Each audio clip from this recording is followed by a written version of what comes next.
Hi అండి, welcome to my channel. నేను మీ శ్రావణి.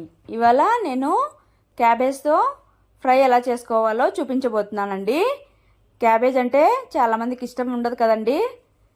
ఇలా ఒకసారి ట్రై చేస్తే నచ్చుతుందండి ఖచ్చితంగా. ఇంకెందుకు మరి ఆలస్యం, స్టార్ట్ చేసేద్దాం. ముందుగా పాన్ తీసుకొని అందులోకి ముక్కలుగా కట్ చేసుకున్నటువంటి క్యాబేజ్ వేసుకొని వాష్ చేసి అలానే కొద్దిగా వాటర్ వేసుకొని పసుపు కొద్దిగా సాల్ట్ వేసుకొని కుక్ చేసుకోవాలి.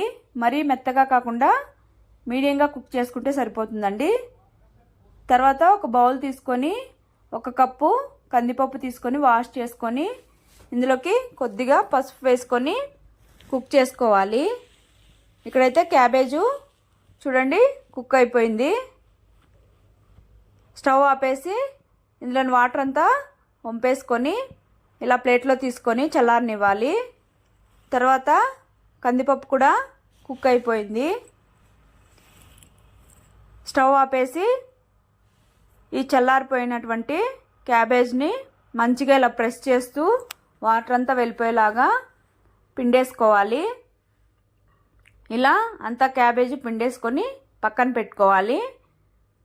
ఇప్పుడు కందిపప్పులో ఉన్నటువంటి వాటర్ అంతా వంపేసి ఈ క్యాబేజ్లో వేసేసుకోవాలి. మొత్తము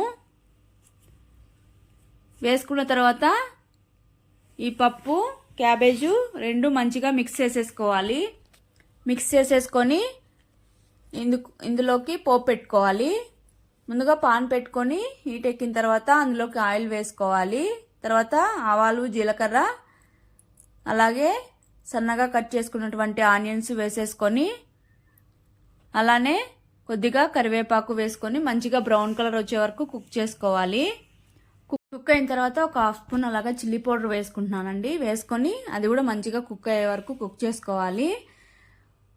తర్వాత ఇందులోకి మనం మిక్స్ చేసుకున్నాం కదండి క్యాబేజ్ మిక్చరు, అది వేసేసుకొని లో ఫ్లేమ్లో మంటను పెట్టుకొని స్లోగా మిక్స్ చేసుకోవాలి. మిక్స్ చేసుకొని ఒక 2 మినిట్స్ అలాగా కుక్ చేసుకోవాలి. కుక్ అయిన తర్వాత ఇందులోకి నేను పల్లీల పొడి వేసుకుంటున్నానండి. ఇది ఎలా ప్రిపేర్ చేసుకోవాలో నేను నెక్స్ట్ వీడియోలో షేర్ చేస్తాను.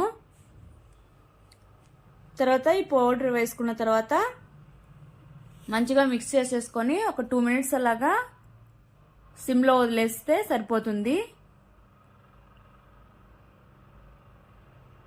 తర్వాత ఇందులోకి కొద్దిగా కొత్తిమీర వేసేసుకొని ఒకసారి మిక్స్ చేసేసుకొని సర్వ్ చేసేసుకోవడమే.